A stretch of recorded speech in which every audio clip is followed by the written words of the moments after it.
The good thing about this episode is that we don't need banter. We have too much to talk about this week. Oh, we don't. I love a little banter, though. We really missed Maya this weekend because she was at home for Father's Day. Yeah, happy Father's Day and my sister's birthday. It's like everyone's birthday. It's I know. Crazy. Yeah. It's like overwhelming. Why do we know so many Geminis? My bank account is at 0. There's supposed to be 2. What? Oh, it's just because like there's so many birthdays and gifts. Oh. Wait, what'd you get Audie? Sorry. Okay. So I did get him. I found a leather jacket. Oh, you did? Yeah, okay, good. And I'm renting a Porsche 715 Boxster.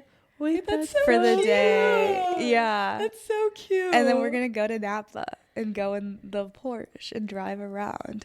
Oh my God, that's so cute. Yeah. Okay, welcome back to Get the Check. I'm Maya. I'm Anika. I'm Priya.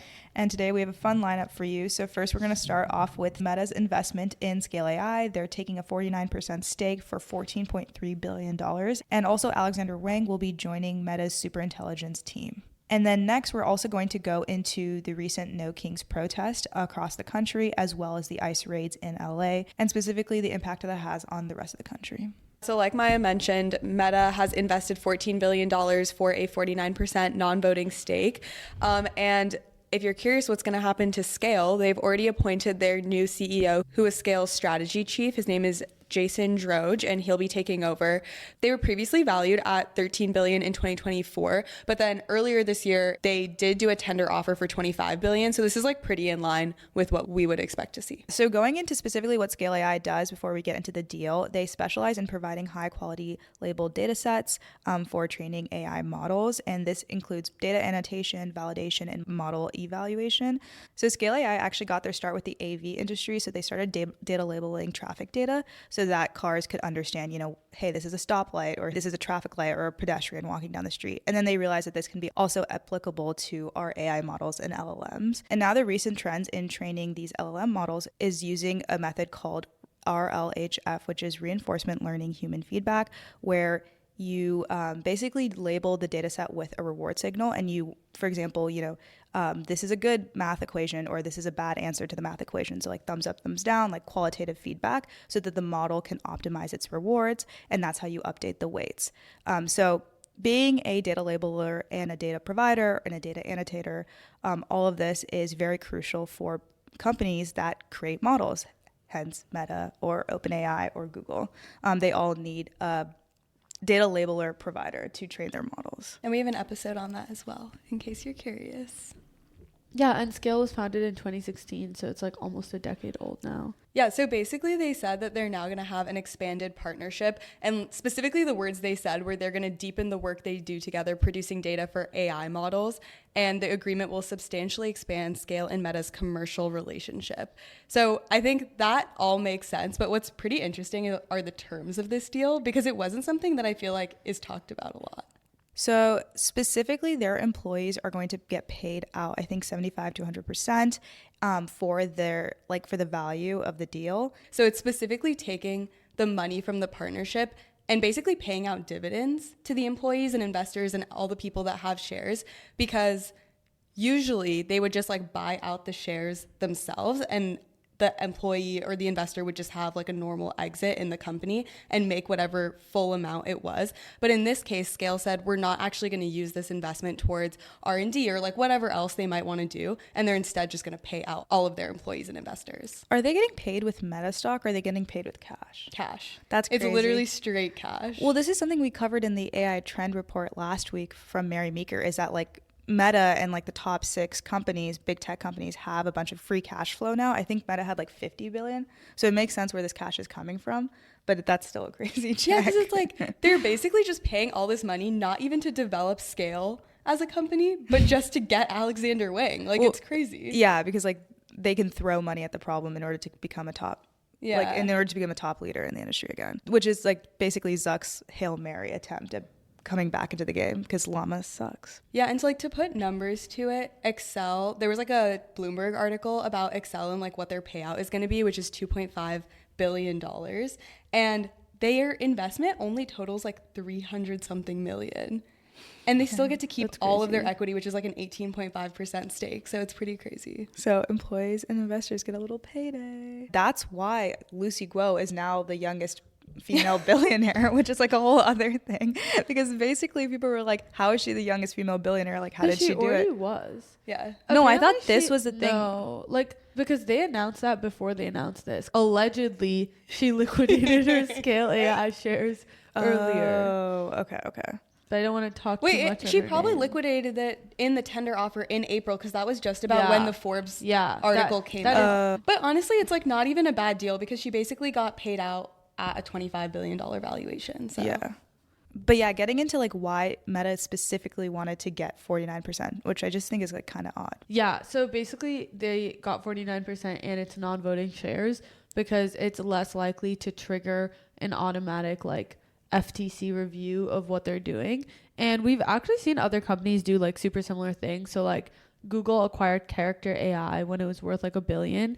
And they kind of did a similar thing where they took the co-founders and they took like a decent amount of the staff as well that were like AI engineers. Character AI was basically like building a model where like you could have your own personalized AI. And they paid around like 2.5 billion to license Character AI's existing models, but they didn't actually take a stake in the company itself. yeah. So not like 1-to-1, but similar. But then I think like Character AI basically like doesn't really It's like exist a dead. anymore. Everyone's like, it's like a zombie company from the inside now. So they basically just like paid that much for the hires and then the technology. And Microsoft also did the same thing with Inflection, which was like an AI lab. And they also left like a gutted company behind basically. So are we saying Scale is going to get gutted? Well, that's on the docket to discuss. We'll get into it later. But yeah, going into like what Meta's trying to do, they recently announced their Superintelligence Lab, and Alex is supposed to lead this. Yeah, Priya and I were having an interesting conversation about like why Alex. Obviously, he's really smart and like one of the main voices that's cited whenever AI is being discussed. I think one thing is like he's in the public eye. Like if I were to think about like who someone that like keeps up with tech but not like a ton knows in AI, it's like Sam Altman. Yeah. And like I would almost put Alex as like number 2. I actually wouldn't put Alex Mark that high Zuckerberg. up. Okay, take out like huge tech company CEOs or founders, and then it's like him. I feel like if you think about the size of Scale compared to like the size of like Meta, the fact that they're like in the same category in terms of like interviews on AI.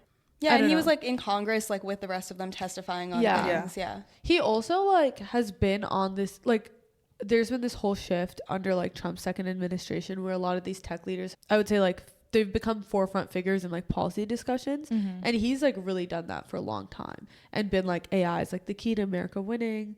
Yeah, no, I think it does make sense because it's also like he's leading this team of researchers. They talked about how they took Jack Ray, who is a principal researcher from DeepMind, to lead their pre-training, and like they have some other big names as well. So I think it makes sense that Alex, as someone who is at the forefront of all these trends and like in the right circles, is leading these efforts where they basically say their goal is to design AI systems that are more capable than the human brain is like what they're saying. I think that you don't need your PhDs to be your CEOs. Like in this case, like Alex is probably going to be like a mini CEO of like whatever AI models they have. I think it's like the perfect blend of someone who understands the tech, understands where it's going, also understands the world policy behind it, and then finally understands how to run a business. I almost think like more than the world policy, like knows how to sell the technology to the government. Yeah, that's true too. And they're trying to get to AGI or ASI, which is artificial superintelligence, something that surpasses human expertise.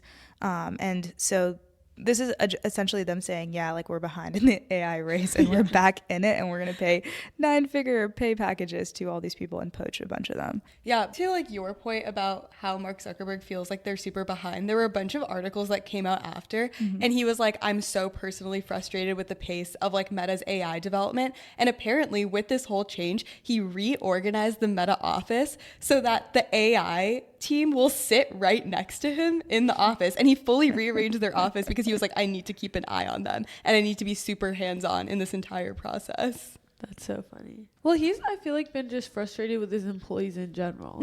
Yeah, I think though at the rate that AI moves and seeing them take a year plus to what come out with the next model, like Llama 4, and then see like OpenAI, Claude, Gemini just do so well, it's okay that he's like that. Yeah, and just to give a little more context as to like where Meta is in the AI race, and like Maya saying that it took them a year to get from Llama 3 to Llama 4, which in the AI lab space is a really long time.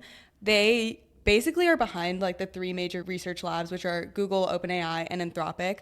And Llama is like an open source model. There was a ton of controversy about like who can be using it, like if DeepSeek was trained on like Llama, all of these things. And people in general have said that Llama 4, even after it took a year to release, didn't meet their expectations. I do genuinely think there's a point at which it's like the point of no return where you will not be able to compete in the foundational model space. I think we're probably like already past it, and the only reason Meta has a chance is like because they have the capital. They have the capital, and also it's like not like they're not in the race, they're just behind. I was gonna say like we thought Google was going to be out of the race, and then they dropped Gemini 2.5. That's true. And then like they were suddenly in the race. Like, I think like it's like the big tech, like I feel like Meta, like Google, like they, like even like Apple, I feel like could have some potential of being like a dark horse maybe, but it's like I don't think there'll be like someone else. I mean, even DeepSeek came out of it randomly too. I think more importantly is like, where is AI going in terms of data labeling? What are the things that make models better? Data, obviously. And so like, how do you get access to better training data sets and also better post-training methods to make your model that much better?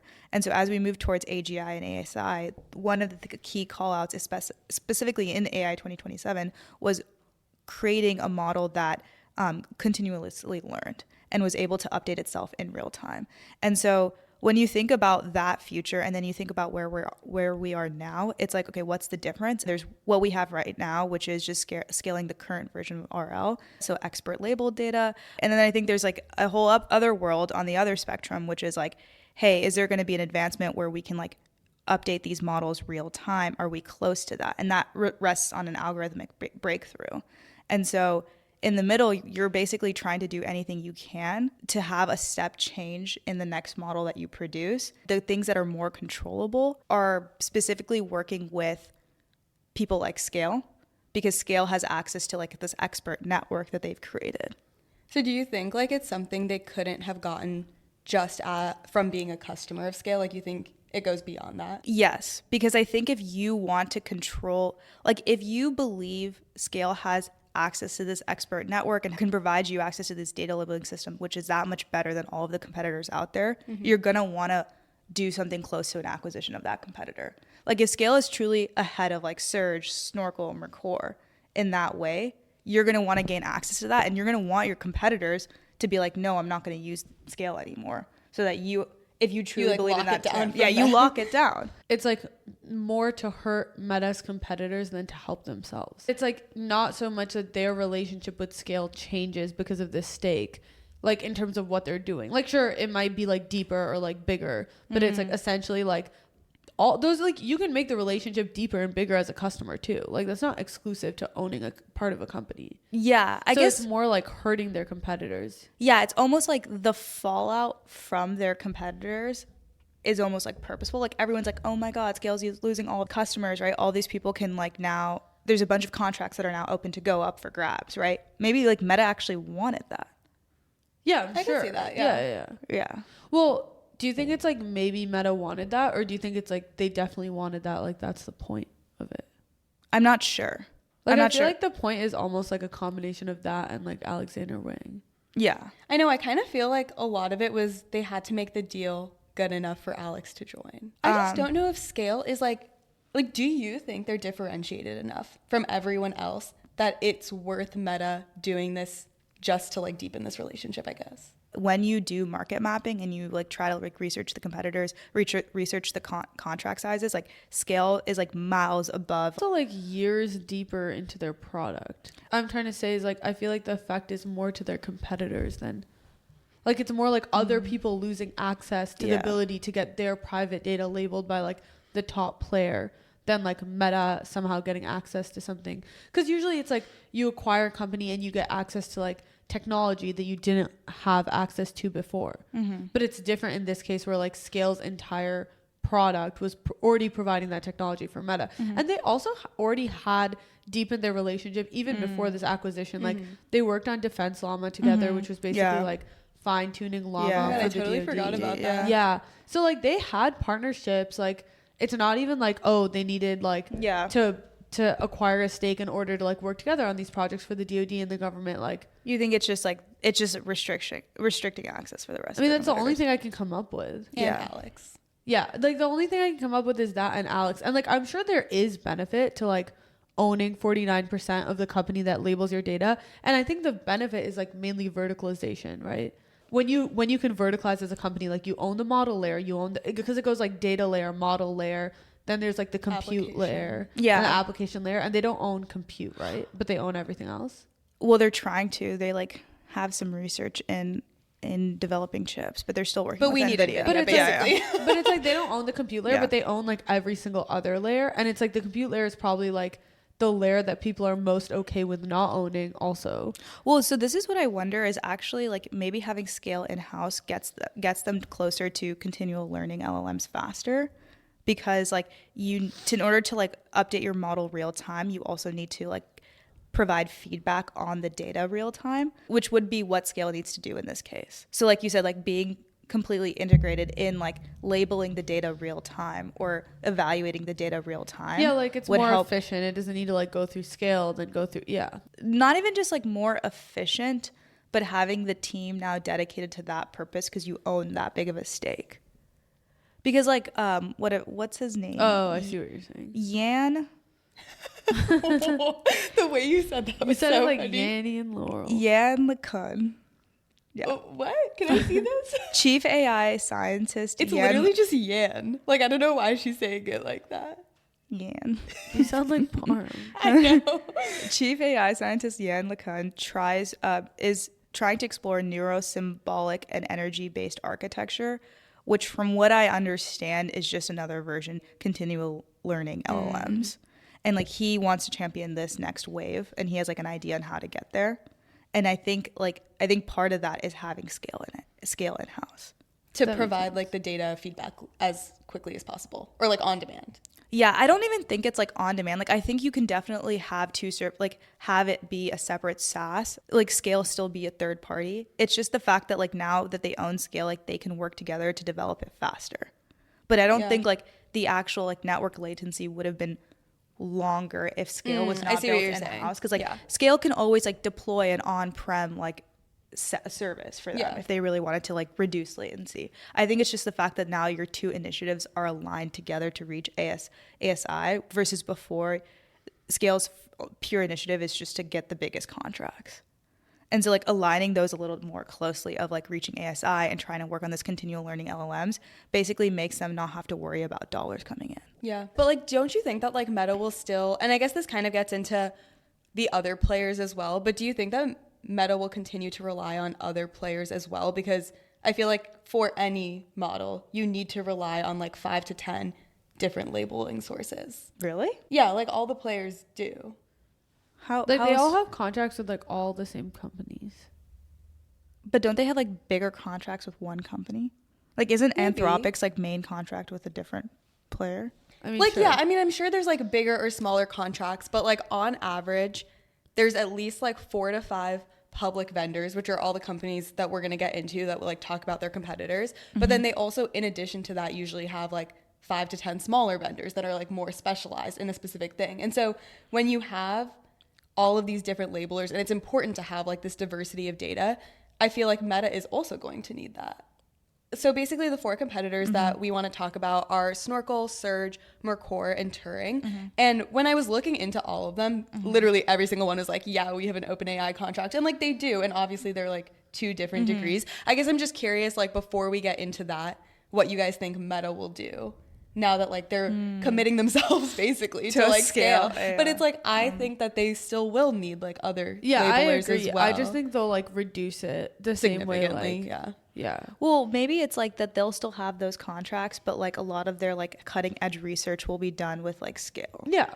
So basically, like some of these companies that have already said they're going to split from Scale AI, it's like a little breakup. It's like Google, Microsoft, XAI have like announced that they're planning to split, and I'm sure there'll be others that follow as well. And Google was planning to pay Scale $200 million this year. So these are like huge contracts, which makes sense. It's like Google and Meta. So That's crazy. And so some of the places that they were looking, the first one is Snorkel AI. They do a bunch of different things, but like one of the services they offer is a data labeling and annotation platform. And what's unique about them is that they focus on using labeling functions to automatically label data, which is different than everyone else who actually does have a human in the loop. Yeah, and it's good for industries where it's like expensive to get data labelers. So like the medical industry, the legal industry, the financial industry, because there's been kind of a race to the bottom with data labeling where like the prices have just gone, like people just want like the cheapest price. So Snorkel AI is an alternative where like I assume they're priced cheaper because they're doing it automatically. Maybe, I honestly don't know. Is that also because it's like proprietary, or is it primarily just like how difficult it is to get someone? I think it's both. Yeah, that makes sense. But then like I feel like that's like the status quo, and then like maybe long term, like what Maya is saying, will like come into play where like if a model needs to like improve itself, and an aspect of that is like data labeling, and this is like programmatic. I think a lot of the labelers, like you said, like they have their standard offerings, and I think all of their net new offerings are being developed under design partner contracts with the top AI labs. I think like that's how it works.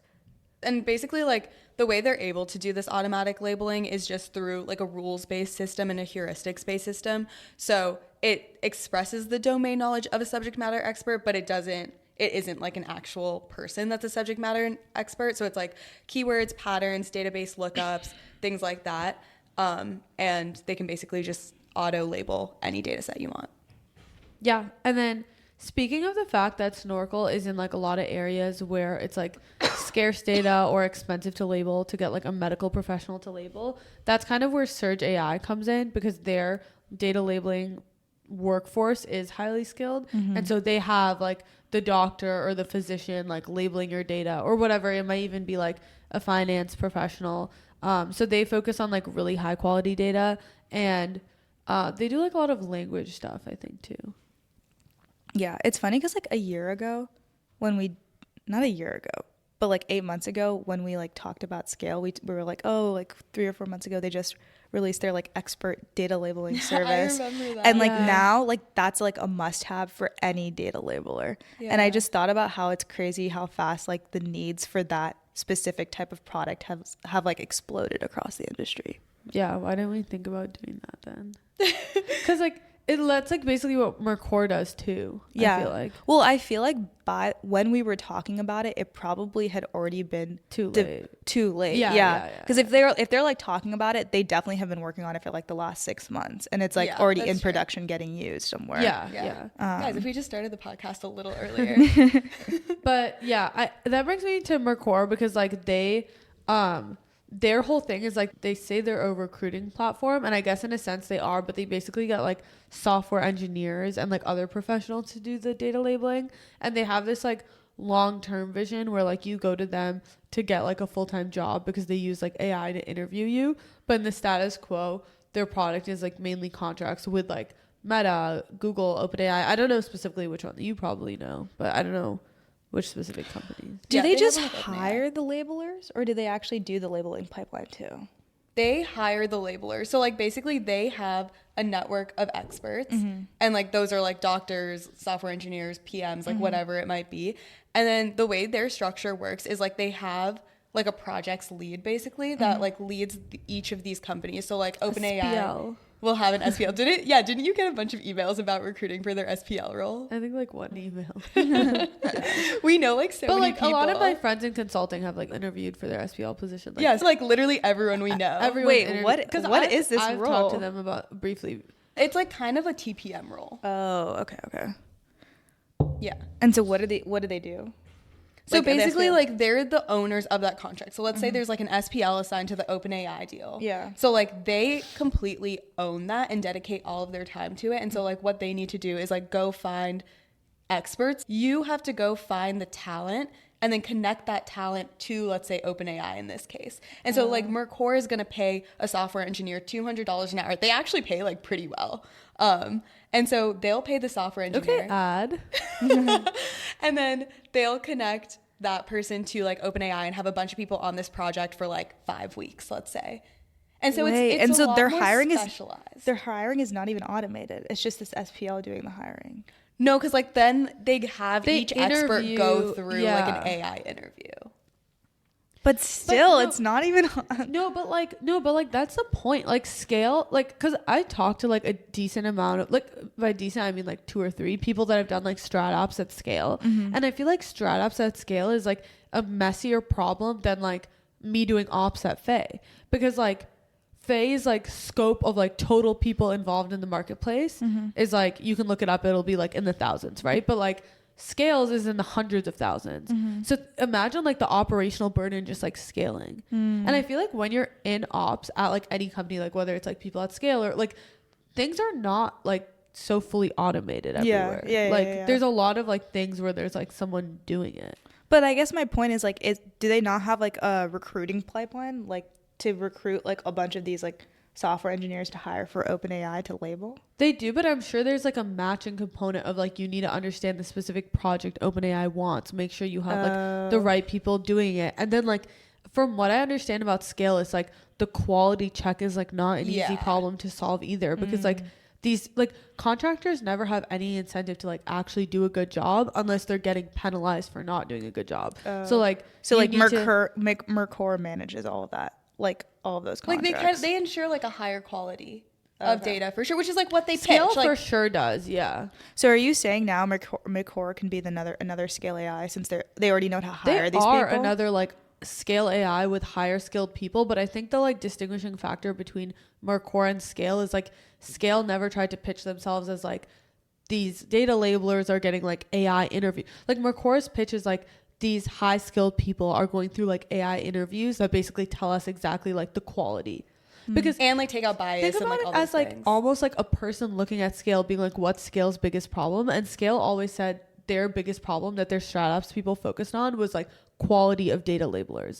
So Mercor solves that with like their AI interviews, but that doesn't mean you don't still need like a SPL who like figures out all the other stuff and manages the relationship, because like when you have contracts which like that are that big, like they're really big. Because like I feel like the stories from scale like in the early days that we talked about when we did the whole scale episode were like, one day like they messed up and they're like labeling for Meta, and it's like Alexander Wang like tells the entire company like, this needs to be fixed now. Like, I don't remember the story, but it was like, first person to fix this gets a paid trip or something. But it's like, that's like code red, right? But like day to day, who's the person ensuring all that stuff? It's like whatever they call SPL at scale, which is like strat ops. So like there's definitely things they're doing. I just assumed they were just getting the people, but they weren't actually managing the data labeling pipeline. Like, because scale still built like the data coming in and the data going out, and like literally ETL pipelines to like move this data back and forth from their customers. Versus I thought like Mercor was literally just providing the human power, but like would still use Scale's infrastructure to actually label the data itself. Because I honestly don't know what they're using. And I thought, so like I just assumed Mercor was just the human manpower of like, here's a bunch of people that will do good work, but like doesn't actually have the platform to label data. Like literally software engineering a platform to build, to like handle like terabytes, not even terabytes, like I don't even know what the next thing after that is, of data back and forth efficiently, and like pipe it to the right person and give it to them on demand and then pipe it back. Like that's a really hard fucking thing to do, and Scale has had so much time to do it because they did it for the AV industry for so long, which is like video data, so it's like very, very like large data, if that makes sense. Like they built a large data platform. Big data platform. Oh my god, I've said data like 20 times. But that's why I was like, that TikTok where it's like big data. Do you know what I'm talking about? Kind of. But yeah, that's why I was like so confused as to how like Mercor is going to move into this. I don't know if they're in the pipeline or not. But anyways, the last one's Turing. And they basically match remote software engineers with companies. But I don't know if they're like more like I think they're more like contracty type of software engineers. Yeah. It, So like there are they more- said, their CEO said companies like Turing are helping. It was so funny. In his tweet, he said scale AI models, but it's like sounds like it's scale AI. So when I read it the first time, I was like, what? But basically, their CEO said that Turing is helping scale AI models to to compensate for the data deficit we face. So I think that goes back to like the original point of like there is some data deficit and like some diversity of data that they're missing, and so they are trying to fill that gap. And I think they're like more similar to Mercor from what I understand. I was gonna say I feel like Mercor is like in the middle of Turing and scale. Like Turing's more on the matching software engineers to jobs. Yeah, like even more than Mercor. That seems to be their like primary focus. I mean, the other thing is that I think some of the labs, like OpenAI, for sure, has their own data labeling system to some extent because they use it internally to do safety evals. Yeah. And so I think they probably have like a generic platform infrastructure that's built for like Mercor's hires to just drop into and to also label. So it could That's also just that's also I'm sure that's possible, true. yeah. Yeah. Yeah. The last thing I wanted to talk about, which is something that people have been talking about in the world of RL, is sparse reward domains. So sparse reward domains is like when there's like a long tool usage, and then basically at the end is like finally when you get the signal of like a very verifiable signal. So you can think of a chess game as like many, many moves, and in the end you finally get checkmate. And so and specifically in the robotics world, like you can move your hand a bunch of times, but it's only like when you really like pick up that water bottle in the end where you know you did the right thing. A really hard part about building agents and these like very long context running agents is not just like memory or staying on track. It's also like being okay with not having a reward until the very end. And so they called these domains sparse reward domains, and they've like had a very tough time like using RL in those domains. And in order to like crack this domain, these data labelers are going to have to figure out a way to basically like create these like process reward data sets where you like have like heuristics on like, yes, this step was correct, or no, this step was incorrect. So in chess, it's like, yeah, if you take a queen, like you will likely win. But like sometimes you could take a queen but then give up your queen, right? And so like you will probably not win in that case. And so you would need to start building in like labels of like, yes, this step was like directionally correct, and like have a way to crack these the right way. Or Humans like, can do that? I think for chess it's like very easy because like a human can, like a good chess player can be like, that was hiring chess experts. There's like, oh my god, that little boy that won. Did you guys see that meme? Gurkesh. I don't know what his name is. Like chess people can definitely tell you directionally like this was correct or this was incorrect. Also like chess, you know, what is it, Deep Blue or something? Do you know that like chess? I'm like the wrong person to look at right now. Like basically like The Queen's Gambit? no, not the Queen's Gambit. Like there's this. Wait, you didn't watch the show? No. It's about chess. It's so good. I know it's about chess, and that's why I didn't watch. Oh. I have chess trauma, but we don't need to go. Oh into my that. god. What is the chess trauma? Like when I was little, I used to play chess with my dad every day, and I actually got pretty good when I was like 4. And then I was at public school, and my parents made me go for to. the 2 years you were there. Yeah, and I'm saying public school that way because like I was getting bullied. And I started getting forced to go to chess club after school, and I tried to go without anyone seeing me. Honestly, that was just like my whole life, because then later I had to go to debate without anyone seeing me. And it was only boys. The entire club was only boys, and I literally still remember what the obviously. chess teacher looked like. It was setting you up for success in San Francisco. Yeah. It Well, was. I don't remember how to play now. But I just have like No, chess I meant the trauma. ratio. Oh, wait, I'm sorry. Like the ratios that me and Priya specifically have been in some really heinous ratios recently. Yeah. What? Like there's 2 events. girls and like 50 there's 2 guys. girls and like 50 dudes. Well, that's just like living in the city. No, it's been worse for sure. Yeah. Don't you think? Yeah. Anyway, we need to finish this story up, guys. Okay. Yeah. I'm sorry story's about been your so trauma, long. Anika. But yeah, Well, okay. You didn't even figure out the Deep Blue situation. Okay, so no, basically I think it's called Deep Blue, but back in the 90s or 2000s, like it was the first computer to ever beat a human. The way that the chess algorithms work is they basically explore like every version of every move you can make, and then make a judge on like what's the next best move. And so like technically you could train an LLM by having like the like deep blue on the other side saying like, oh, this was directionally a right move or incorrect move. And so like that's how you can think of it about like in general in any sparse reward domains. You're going to need to, I think like the idea is that you create these like heuristic pipelines that like tell the model like they're moving in the right direction, and you need like good annotation. And so like Scale will probably have to solve some type of problem if they want to start like building LLMs in those types of domains. So basically you're saying like it's data labeling, but like you might have to label like a video over time, like basically like multiple images over time. Yeah, it's not like yes, this is correct or no, this is incorrect. It's like this is directionally in the right way. The step is correct, and you have all these little steps, and then finally, yes, you did it well. Or even like, and you want to label like the almost successes. So like you did 90% the right thing and then 10% the wrong thing. Like you need to have that like variance in the data set to be able to show a model like how to move in the right direction. It's like the same way like there's like websites where you can like play a computer in chess and it'll tell you like how good you were at losing. Like you lost, but you're still like a higher level than another person that lost. Yeah, those are all basically built deterministically because it knows all the possible moves, because it literally like explores. It's like a DP graph or whatever, explores like all the possible combinations of things you can do. And an LLM doesn't necessarily do that. It just like kind of generates the next token. So do you guys think other companies will follow this structure? Potentially Apple and Cohere?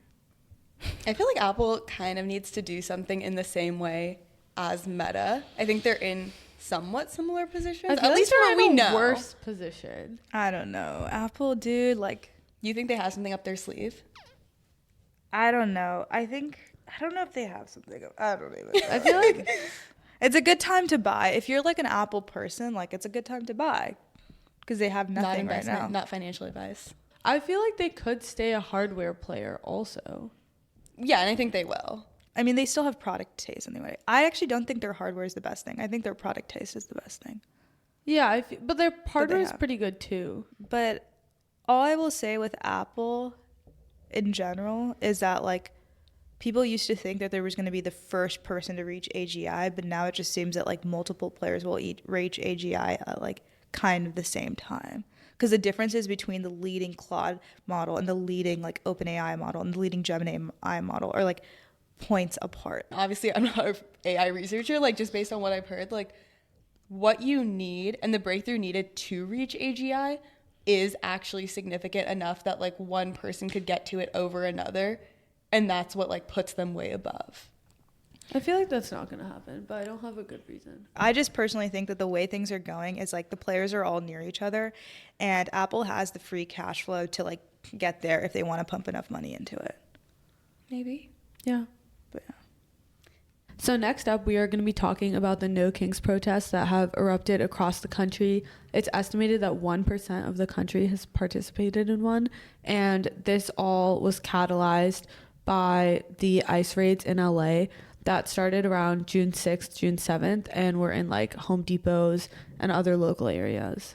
Yeah, before we get too much into it, I know, Anika, you went to the protest on Saturday. How was it? It was good. I feel like we're going to get into like the initial protest in LA versus then the No Kings protest that took place on Saturday. But I would say like the No Kings protest on Saturday were like organized. They weren't like an emotional response to an event that just happened. Mm-hmm. So they were like extremely peaceful. Like I've been to a few protests. Like I've been to a Free Palestine protest in SF, a pro-abortion rights protest in Berkeley. And like out of all of those, this one was, they honestly have all been demure, but this one was like the most demure, to the point that there weren't even like police there, which makes sense because it's SF. Yeah. Like I actually didn't see a cop like the whole time I was there. No, I know. I've seen like so many pictures and videos on Instagram, and I feel like all of it, no matter where it was, like they were in Dolo, they were on Market, they were all over the city, and they all seemed like very demure. Obviously the main focus of the marches is ICE and like the things that Trump has been doing with ICE in like LA and the rest of California and even the rest of the country. But there's a lot of other causes that I feel like have been like festering as well. Like there's this general sense that Trump is like engaging in authoritarian overreach, and if you like go on the website of the No Kings protest, that's like what they highlight. And a lot of people were like, I don't even get like what is the goal of this, like it's so broad on social media. But then other people were like, but that's the point, like everyone's united in the fact that like maybe we don't agree on every single issue, but like what he's doing is like like overreach of his power, basically. Yeah, and actually what's so funny is like on that day, we sat down on the couch and my aunt turned on Fox News. And I was like, why the fuck are you turning on Fox News? Like, because clearly we're all like a left-leaning family. And she's like, no, you don't understand. Like Fox is finally willing to like cover these like protests properly. Because originally like the first, like in the beginning of the protests, like especially in LA when they first started, they would just cover like the police part and like say like, oh, see, they're being violent here. And then they got a lot of backlash, so they finally were willing to cover like the protest in of its entirety. And so they literally had someone like on the screen who was like a Democratic, like obviously it's like someone from like the Democratic Party, talking for like 30 minutes and giving her speech as to like why they're doing the protest and everything, and they were like willing to broadcast it. So I think like even right-wing media is like finally willing to recognize like his actions and like his authoritarianism. Yeah, and I feel like a lot of this has been helped by social media and like TikTok, because that was the way I think they were able to organize so many people. Like you said, 1% of the population. Like how many people is that? Yeah, so it was like about 5 million people, which That's is insane. 1 to 2% of the population, and it's the largest protest in the history of the country in terms of number of people ever. Yeah, isn't that crazy? No, that is crazy. Because that's like actual like history being made. And then I was like, oh, what was the next largest? And it was like the Women's March, which was also like anti-Trump during his first term, which was 4 million. And then the largest after that was like during BLM, and it drops off to like under 1 million people. Like I think the BLM like largest single day protest was estimated at around 100K, albeit I feel like BLM continued for a long time. Yeah. And then the fourth one was like in response to like a mass shooting. So it's like that's pretty crazy, because that means that like all of the other top protests were not even against a singular person. They were against like institutions, besides the one that was against Trump as well. So it's kind of crazy. Yeah, no, it is crazy. The protest got controversial for two main reasons. The first had to do with obviously people saying that there's like rioters and looters, and I feel like that conversation happens every time there's a protest. I did watch the videos of like the initial protests on like the 6th and 7th, I believe, in LA, where they're like throwing rocks at police, and there's like people like destroying Waymos, setting things on fire. And like I think there's a deeper conversation to be had about like violence as a tool when you're like being oppressed, and I can understand like why some people resort to that, but like obviously there was some component of violence. And like Newsom, who's like the California governor and like very liberal, was like, there was violence, there was like around 227 arrests being made, like we're not going to support that. But like that doesn't represent like the majority of like the millions of people that ended up marching on Saturday. Yeah, I mean, he clearly said in his statement, like you said, we will be protecting anyone who safely protested. And then we will not be protecting anyone who's like not safely protested, which makes sense. It was interesting because it was like kind of a combination of like their sissy fights that they've been having and it playing out like on the national stage with Trump mobilizing like the National Guard in this situation. And it's just getting out of control. At this point, I can't tell if Trump is trying to mobilize the National Guard to say something to the entire country or to specifically say something to Newsom, or if it's like a combination of both, which I'm sure it's probably a combination of both. But I just think it's like just such an extremist action. I think it's like the same projection of power that he does in like every scenario. Like I would liken it to like with colleges, where he basically takes like the expected like checks and balances of power that like him and any other powerful institution in the country have, and just like shows that he's like stronger. Historically, the National Guard is only deployed when like local law enforcement is too overwhelmed. So like examples of this are like during BLM, the National Guard was deployed in LA, and that was something that like Newsom had said like was necessary. It's been deployed after like Hurricane Katrina. So like in that type of instance, it's not like against protesters, but like it's like a law. It was like described as a lawless area because like people were evacuating and like looting homes and all of that because there was no one there. I mean, like it was a huge issue because like no one was there, and all of these people's things are still in their homes. So it's the same as the LA fires. Like this was a huge issue with the LA fires. It's the same situation when there's like any natural disaster, and that's like why the National Guard there's like there's like no infrastructure at that point to like keep the place in peace. So you bring in the National Guard. This was like the California National Guard, so they took them away from the border, which is like what they're supposed to be doing. And so that was like part of Newsom's like other issue with it, was he was like, they're like doing an important job. And then he said that the majority of them, That's so ironic. yeah, I know. And he was like, the majority of them, like when they came to the protest, like were just like sitting doing nothing because there was like nothing to do. Yeah. And so there is like one point I want to make here, which is that like I think there's an interesting like states versus federal rights conversation. Whenever there's a states versus federal rights conversation, like liberals are always pro generally federal rights, and then the Republicans are always pro the state rights. And examples of this would be like gun control, where like conservatives say like, even if like we have to have background checks nationally, like why do we need that in our specific state, or like why can't we have like XYZ other thing. And then the other big one I would say is like abortion, where they like want to make all their own specific rules per state, and then liberals are like, you can't do that, and they're like, why not? And so I think it's interesting now in the other way, where like Newsom is being like, and this is what like the president is too, but he's like I don't want the National Guard, and Trump's like, no, like you need to have it. I guess I wanted to ask, I always assumed that the Republicans were only pro state rights when they knew that there was already an established law in place. Like so like for Roe v. Wade, there was already like an established law there in place kind of through that court case, and so that they knew that the only way to get around that was through state rights. I didn't realize that like Republicans are just generally pro state rights over the federal government. Both. But wouldn't like Republicans prefer for abortion to also be national at the national level? They just know it can't happen. Same way the Democrats would think. Yeah. Like you're right, but then it's also like as of recently, most of their issues were like null on the federal level, like abortion, background checks was mandated nationally, like they're losing nationally.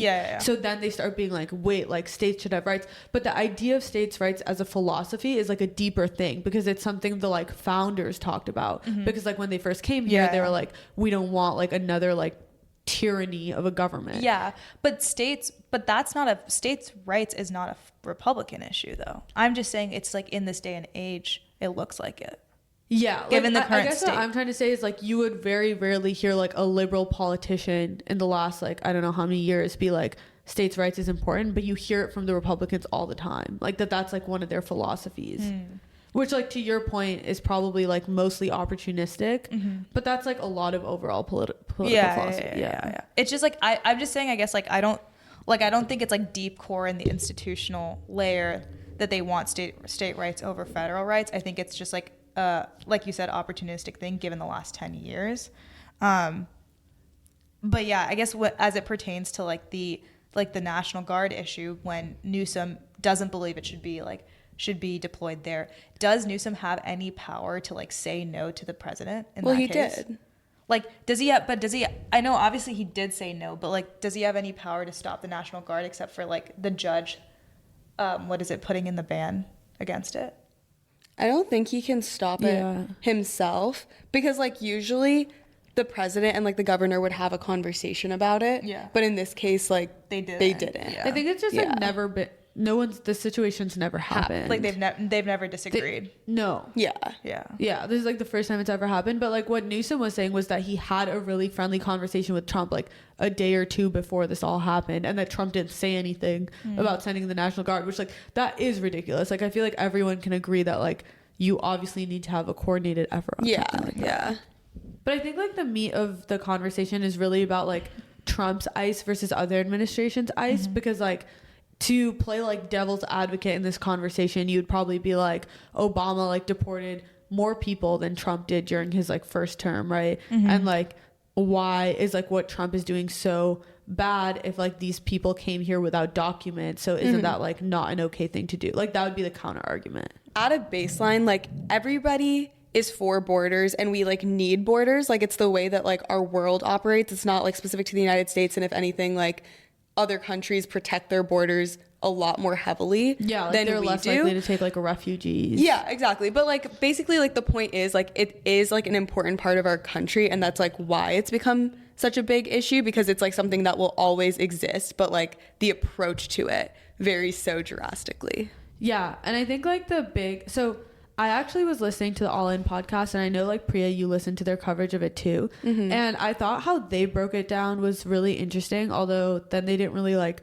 discuss it because it was like it was a wild conversation. Who was cutting Jason off. It Sachs. was Sachs. Yeah, like Sachs just like cut Jason off the entire time. Classic. Basically, like Jason was trying to give the history like the same way that we're talking about like what past presidents did, and Sachs was like, "How is that relevant?" Like, he was like, "That's not what we're talking about." And Jason was like, "No, like it Someone is." like quoted Trump and he was like, "Yeah, drama. no." And I was like, "That's like your guy that they're quoting."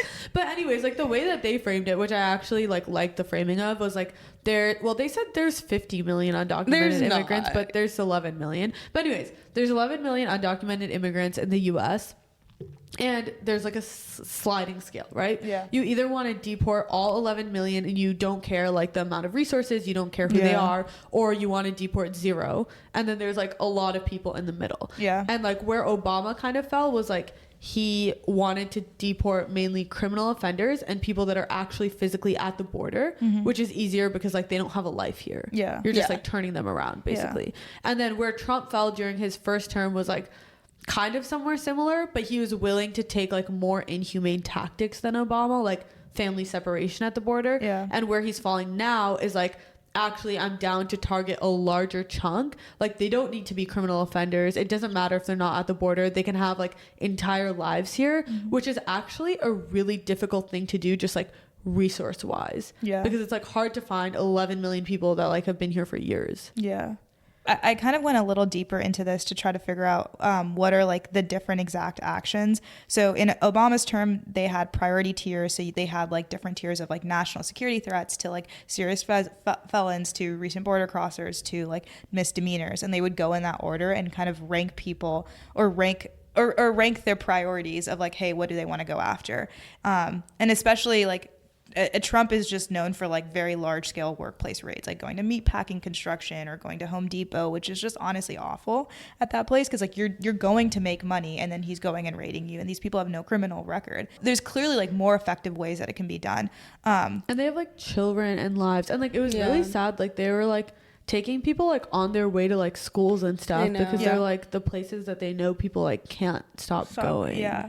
Another thing I found was like on January 20th, Donald Trump suspended the refugee resettlements. So in the full pool of illegal immigrants, there's actually a sub pool that is like technically they're illegal, but due to like whatever certain situation they're in, they get a pardon. So you can think of these as like DACA. DACA is an example of it. And another example is like refugees, people who can't return back to their home place because it's like under war. And this was created after World War II to accommodate the Jewish people who fled from the Nazis. And then this continued to happen. So in the 1950s, Hungarians came. Then people started to turn on it basically in the 1970s when the Vietnamese came and then Latin Americans came because it was really racialized at that point. And so Trump fully just suspended this whole thing, which is crazy because we've had like a history of being the immigrant country. Yeah. And what's even crazier actually that I looked deeper is that this idea was started after World War II. Like pre-World War II, we never thought of ourselves as like the immigrant country. We actually tried to suspend a lot of immigration in the 20s and 30s. But after the 40s, like there was just a general consensus that we would open up our borders. So just like going backwards just feels terrible. But yeah. Yeah, and like by the numbers, Obama deported about like 1.5 million in each of his 2 terms, and then Trump in his first term it was about 1 million, and then Biden dropped significantly, so it was like around 500,000. And yesterday Trump actually posted on social media basically being like, I want to specifically target Democratic cities and I want to do everything in my power to achieve like the largest scale mass deportation that we've ever seen. And so he was saying that he wants to target 3,000 arrests a day, which like from his first 5 months, it's only been 650. So like that's a significant increase if he actually is able to do that. But I was like looking at the numbers and it's honestly like not that crazy of a number, because like if you do the math out, let's say there's like 10 to 12 undocumented immigrants, like the math is that to get rid of all undocumented immigrants, it would take 11 years. And so let's go with like the 3,000 number for the next like 2.5 years. It would be around like 2.5 million arrests, which like is a million. Obviously that's like a huge number. But like when you think about like 2.5 versus like 1.5 to like 2, it is like not like insane. The number that I was looking at is like by the end of April, they deported 140,000. So like Trump has basically deported 150,000-ish people so far. Yeah. Which is probably 650 per day. I don't know. Yeah. That makes sense. And this all is influenced by Stephen Miller, who's Trump's deputy chief of staff for policy and basically a key architect in the administration's like immigration strategy. And Stephen Miller is actually like, there's reports of him screaming at the ICE officers right before all of these raids, being like, you better get your numbers up to 3,000, which is crazy. And he also has a crazy history, which we can get into. Wait, what's his crazy history? Basically, there's this like famous quote that he was like, when he was a freshman, he said, when I entered Santa Monica High School in 9th grade, I noticed a number of students lacked basic English skills. And like, and there are usually very few, if any, Hispanic students in my honors classes, despite the number of Hispanic students that attended our school. He talks a lot about him growing up and realizing that like essentially all these people are like illegal immigrants and they have like no use to our society and should like be kicked out. And so anyways, he's like at fucking like 14. No, at 14. He's been like wild. He's basically known as like a white nationalist. But like what happens is that he moves to Washington to work in Congress, then serves as a press secretary to a Republican representative for Minnesota, and then starts to work for Jeff Sessions, who's a right-wing Alabama senator. And this guy ends up later becoming Trump's first attorney general. So this guy gets like, so essentially like Stephen Miller tries to get closer and closer to Trump over time. Yeah. And in 2015 and 2016, there's a bunch of like emails that were released when he was working for the senator about basically his like white nationalist agenda. And it literally talks about him trying to stop all non-white immigration and force all non-white immigration out of the states, even people like you and me who have like birthright citizenships here as well. And so this is the guy that then this guy like essentially sticks by Trump through like the 2020 to 2024 era when Trump's down in the dumps, right? Comes back and gets appointed as the chief of staff for policy and is now running the entire ICE agenda, which is why it's like crazier than it's ever been before. And so I don't know, it's just like a stick to like the entire like, I don't know, like tech right in general, who's like built on immigration status and like a bunch of brown people, honestly, like a bunch of Asians, a bunch of brown people. It's like, hey, by the way, the president that you voted for is picking this guy who's just a pure white nationalist to run immigration policy. So I feel like there's two components of the debate, basically like the ethical component and the economic component. And I think the economic component is interesting because it's not like the only thing that you should weigh, obviously, when like deciding what to do with like a human's life. But I think it is interesting to point out that like there's a ton of obviously scholars that look into this, but one professor that's pretty famous is Perry at UC Davis.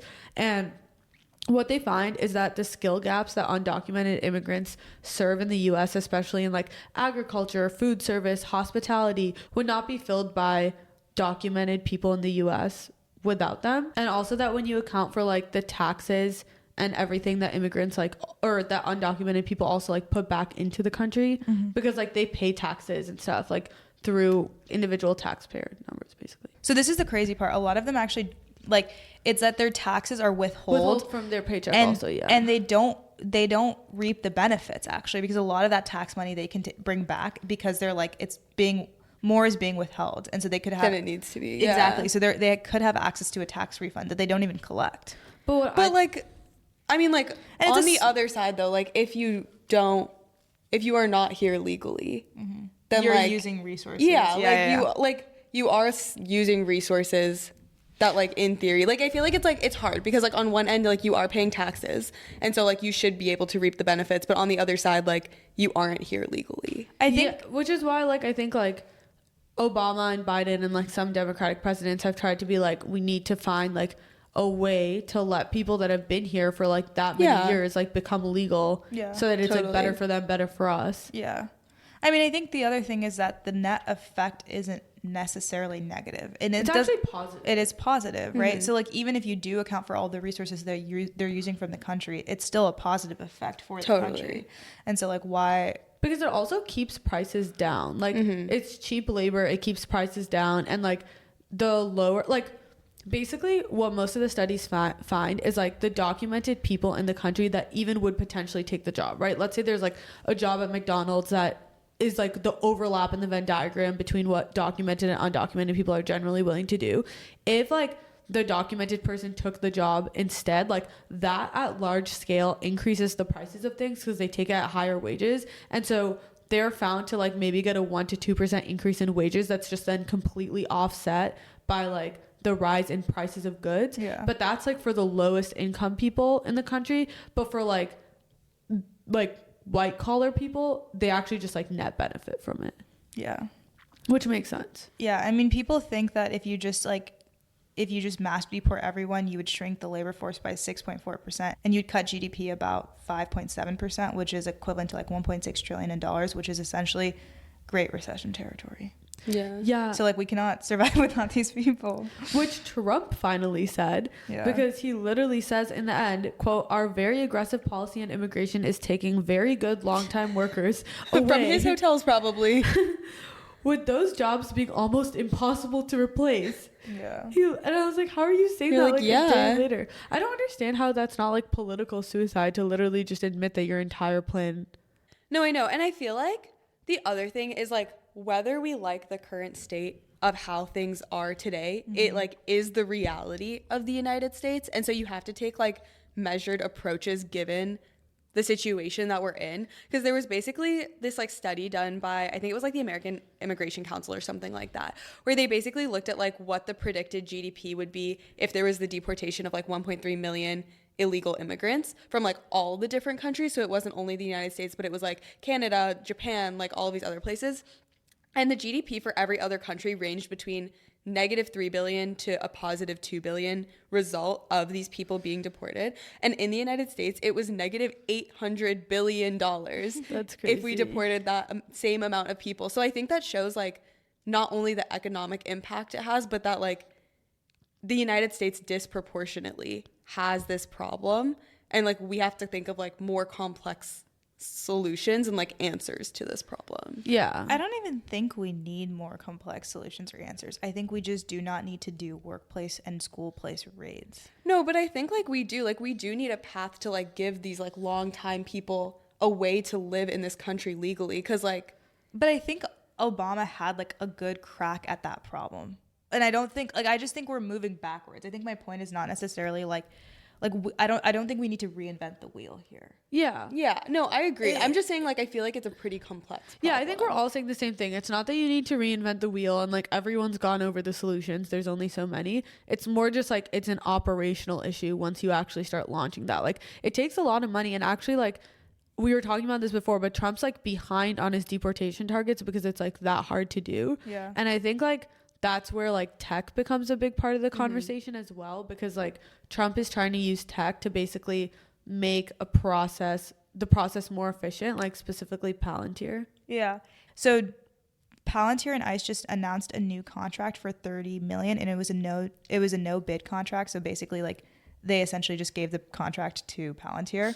Who else would get it? Yeah, I guess Yeah, there's like no competition. There's literally no competition. And they're building a new system called Immigration OS, and they track and target millions of people living illegally in the United States. And they can literally use any data that the government has. So that's like personal addresses, workplace information, social media networks, visas. Like they're going to start identifying people who like take a visa and make sure that they get out of the country so that they don't stay on their current visa, which like that part I kind of get, because it's like what Obama was doing in a sense of like people who just crossed the border, they should go back because they don't have a life here.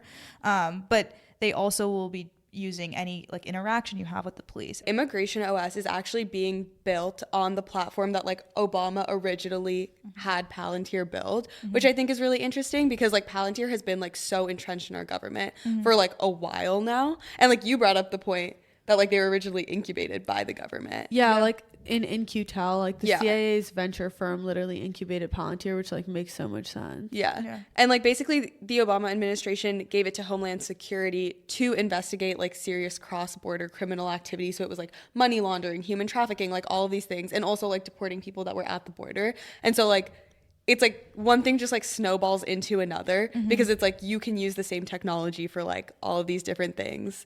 And like now we see how it's like going to be used. Yeah, it's like in what way it's used. Yeah. Also, the social media thing is crazy because like I literally see people post that they're undocumented on TikTok like all the time. Yeah. Literally so many people. Which I'm like, why would you post that? Like, I feel like at some point, like the Yeah. government could like literally militarize that at any point. Oh, for No, for sure. But then it's like our parents look at what we post and they're like, why would you post that? So it's like, I don't disagree with you. I'm just saying everyone has like a different standard of what they're like comfortable with. Yeah. Because it's also not a criminal offense to be here without documents. It's a civil offense. So you go to like immigration court. But like, I think it's hard when you live in a time where like, Oh, 100%. you don't know what like no, the I mean, law means. I would like, not. Yeah. Yeah, like I would not do that. I just think it's like crazy to see like it be public information that Palantir will scrape your social media and then people still say they're undocumented on their social media. And like they're going to use like, I feel like when I start to think about like social media networks, like imagine an algorithm just like deciding who is undocumented based on like knowing everyone who follows everyone. No, it like wouldn't be hard. I mean, like the scale at which like Palantir can make this operation, like it does just like you can track every single person in the United States pretty well. Like if you consider all the access to like traffic cameras and like public information and like data and like social media and everything, like I'm like pretty confident that you could track every single person and know like most things about them. Well, they kind of like already have history of doing this. Like we talked about this during our Palantir episode of like what they did in LA with the LAPD and how they like they literally just scored individuals and then went to the high risk individuals and hoped they caught them for something. I think the clear difference is like now they can take like the data stored in like government organizations. Like recently Trump passed his executive order saying that he wants like all these different silos of the government to talk to each other, right?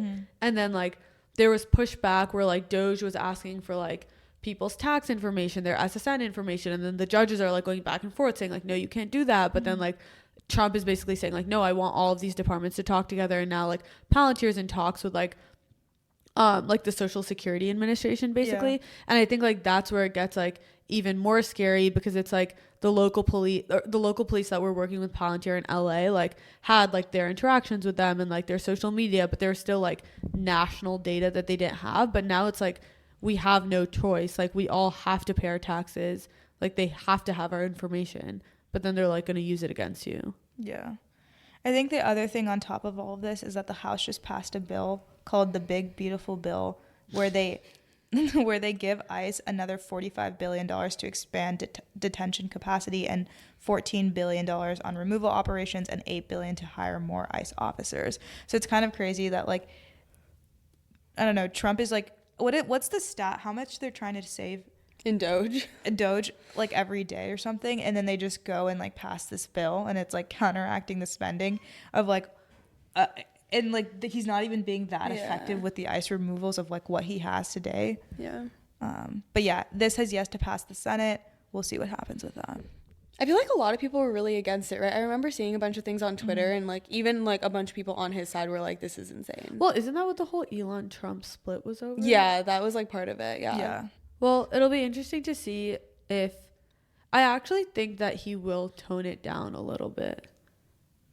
Well, yeah, if it goes like how tariffs go, he probably will tone it down. It's just but it's still like super sad. Yeah.